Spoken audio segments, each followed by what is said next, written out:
Hello, everyone, and welcome to another Spotlight with the Authors Stroke Fireside Chat.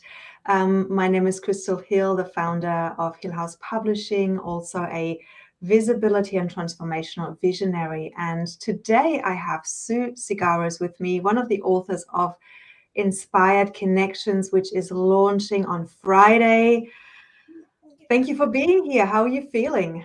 Oh, I'm very excited, Crystal. I've been sharing the news with many friends, clients, associates, and there's a lot of excitement around this. People are really sort of offering their support and congratulating me already and all that, which is kind of nice. But I'm really touched by the amount of generous support that we're receiving already. It seems like this theme is a really relevant theme to people at the moment.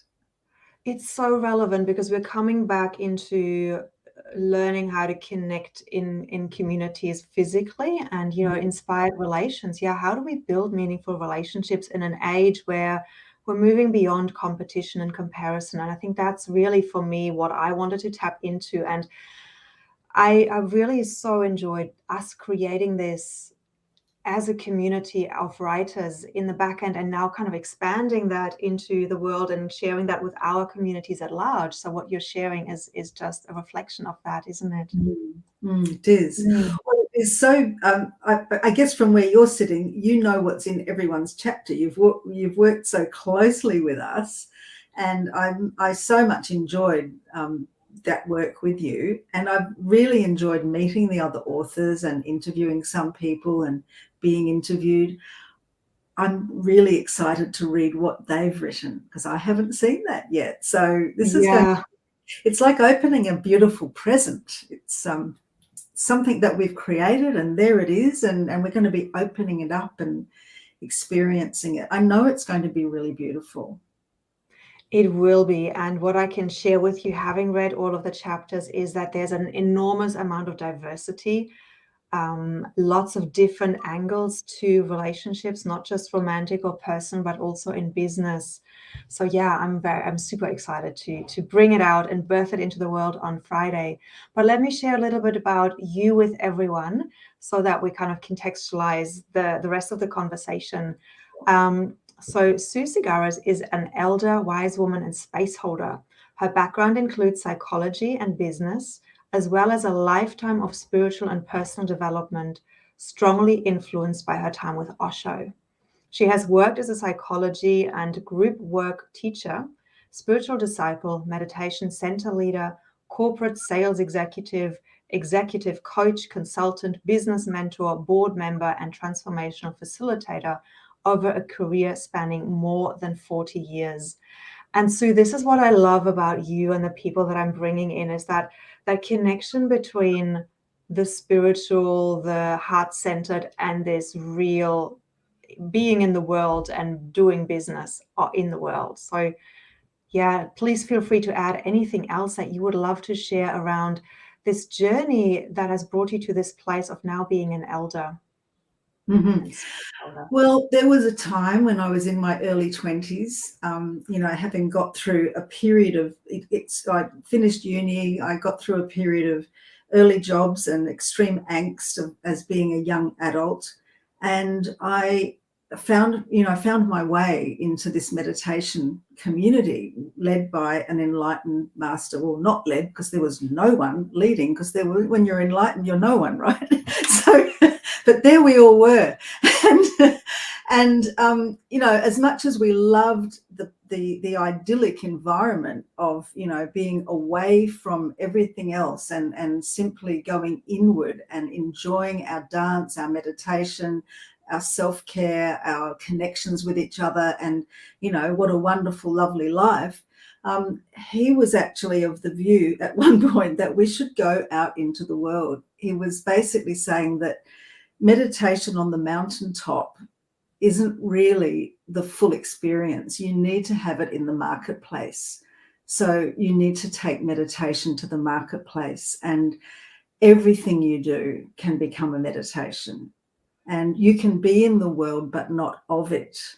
And you know, as much as we love to participate and be in community, there's an awful lot of challenge and struggle that happens in the world because of the beliefs that we adopt around what we think we should do and be, and who we should become, and what's really important and what isn't, and learning to be able to be with that and feel the responses to it, and yet also find a way to detach from that busyness of the mind and come into a place of stillness and truth and real connection with our source and the bigger picture of things.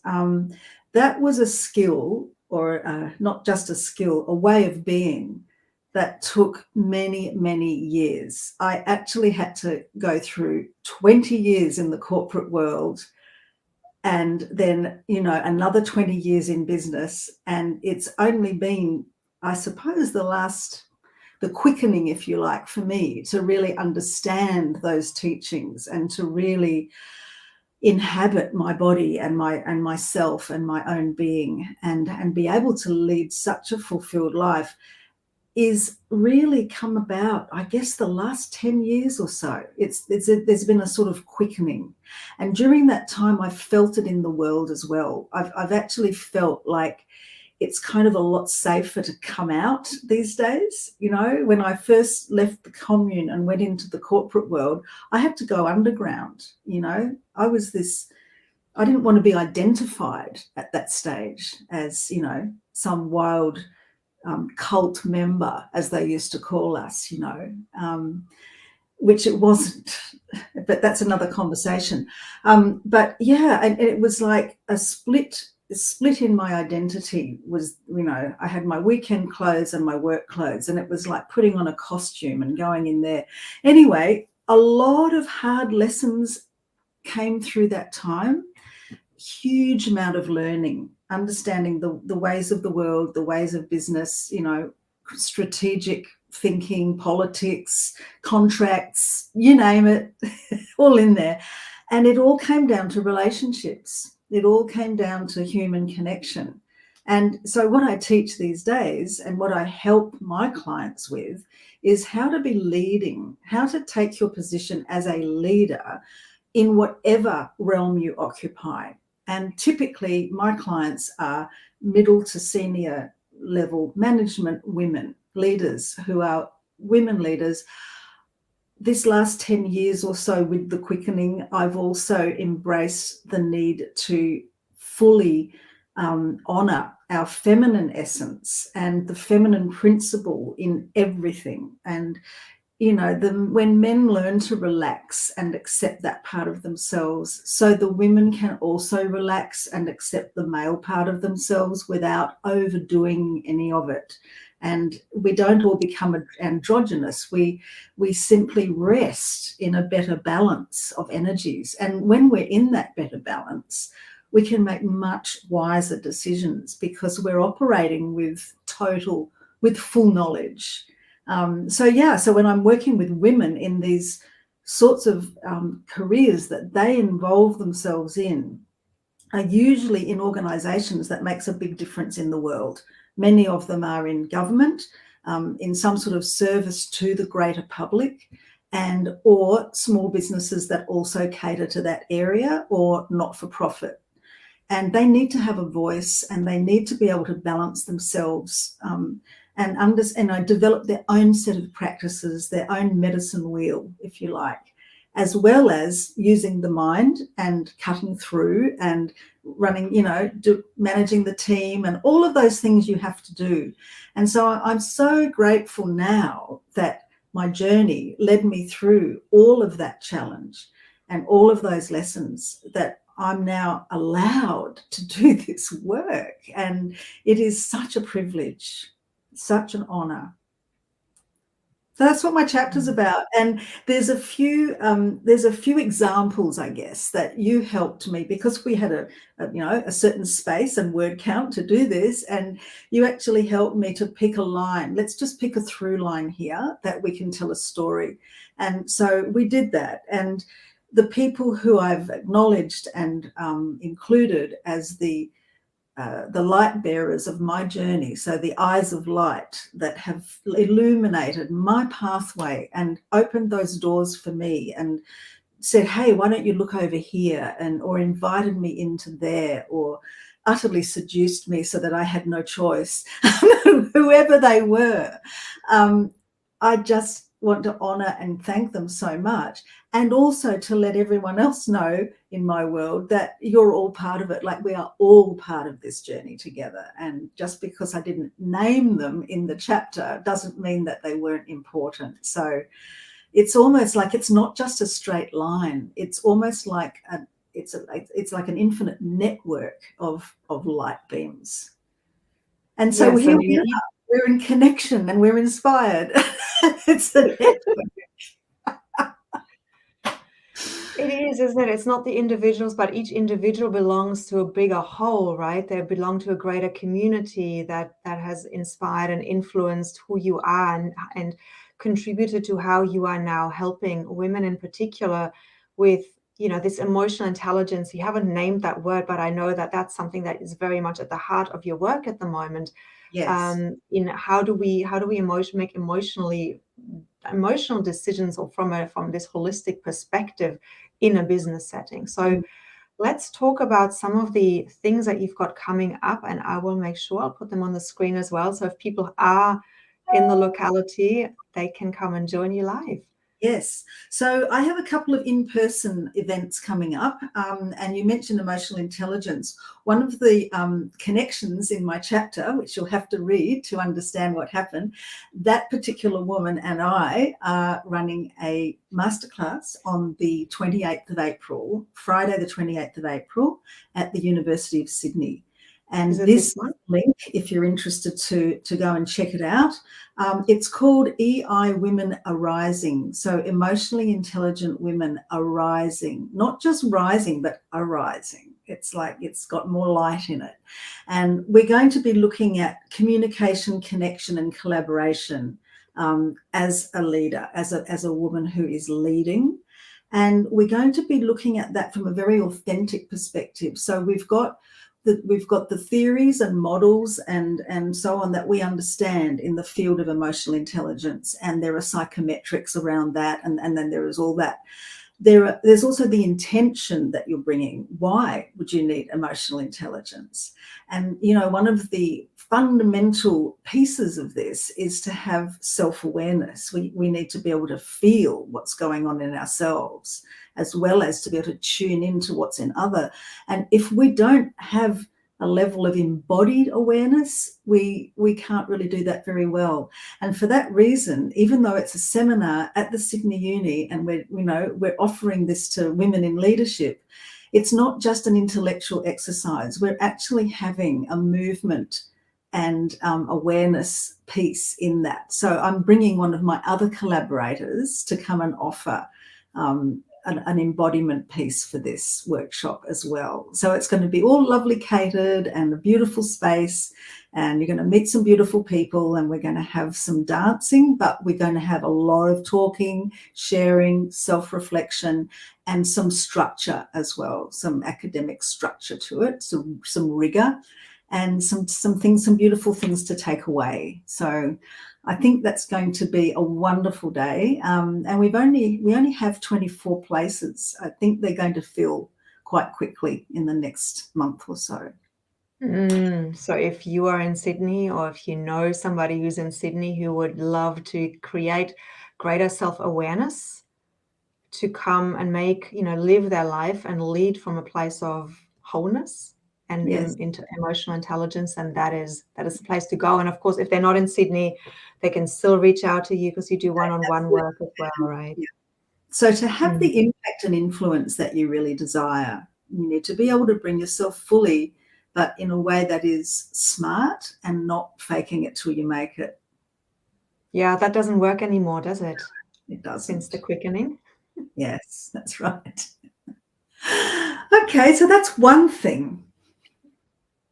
Do you want to know about any other? You've got the Threshold Down Song Connection here as well. That's coming up. This next one's coming up in May, and it's a residential weekend for 3 days, 4 days, 3 nights. in the beautiful Yass River area in New South Wales. So it's about three hours out of Sydney. You can also access it very easily from Canberra if you're in that area. So if you live on the south coast as well, it's quite accessible. And it's a beautiful permaculture residential place where they grow a lot of the food that we eat on the retreat. It's absolutely beautiful. And we're going to be with Caitlin Wood, who is one of my collaborators, and I hold space for her with another elder. And then we're also having a real First Nations elder to welcome to country for us as well. So it's going to be a very, very beautiful retreat. And that is very much based on dance, community, and connection. So please check it out if you feel called to that one. I love it. That sounds very, very beautiful and wholesome and nourishing. Yeah. Completely nourishing. Yeah. Thank you. Now, I think that those were the two events that you had coming up, but we'll just go to your, I'll just put your website up so that people, if they want to connect with you. That's the easiest way. It's a simple contact page. You can email me and just let me know what you're interested in. I have a few things available, like, we can have just a simple coffee chat for 30 minutes online, or if you've actually got an issue and you want to put together a strategy to develop, a response to that issue, then we have a longer session, and that's complimentary. It's worth about $500, but on a first pass basis, it's complimentary, and it's really going to let me understand what's at the core of your issue and what are the dimensions of it, and to give you some kind of a sense of a pathway forward, as well as perhaps offer you some resources. Whether we work together or not, I always leave people with something to take away from that interaction. That's beautiful. Yes. And so your unique approach really is as a leadership coach, but so much more than that, right?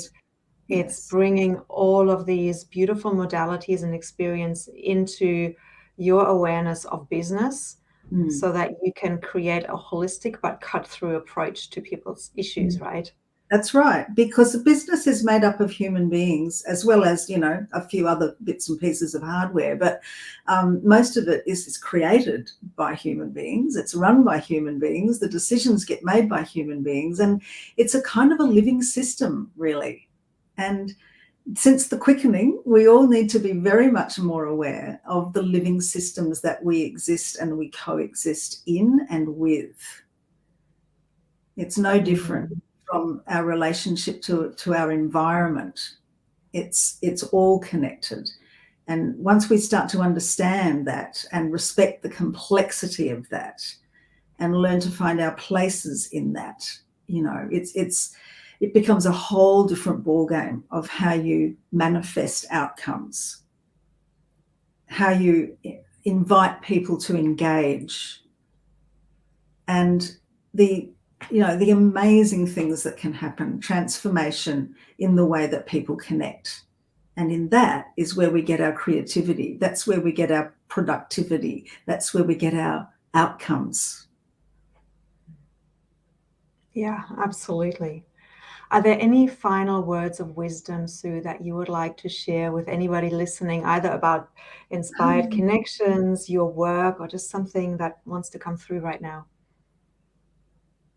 Really, I'm just feeling gratitude. Today is about gratitude and celebration and what we've all got to look forward to. And one thing I will say is that for any of the people listening, if you have ever felt that you're too introverted to be a leader, or you don't have enough charisma, or any of that kind of self-doubt, but you still feel that you've got some kind of a mission and you are really dedicated to your work, let me assure you that your time is now. This is the time.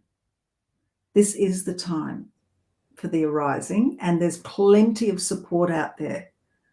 As you will find out when you read our book, plenty. Exactly. Yeah, so thank you so much, Sue, for that inspiring conversation. And I'm just putting the link here as well for our book. This is where you can go on Friday to get a copy of your book, 9 a.m. local time, wherever you are around the world. This is a truly global experience, starting in Australia and moving to North America. So yeah, thank you, Sue, for being here, for sharing your wisdom here as well as in the book. And it's just been such a joy getting to know you better. Thanks everyone for listening, and we'll see you again soon. Bye for now.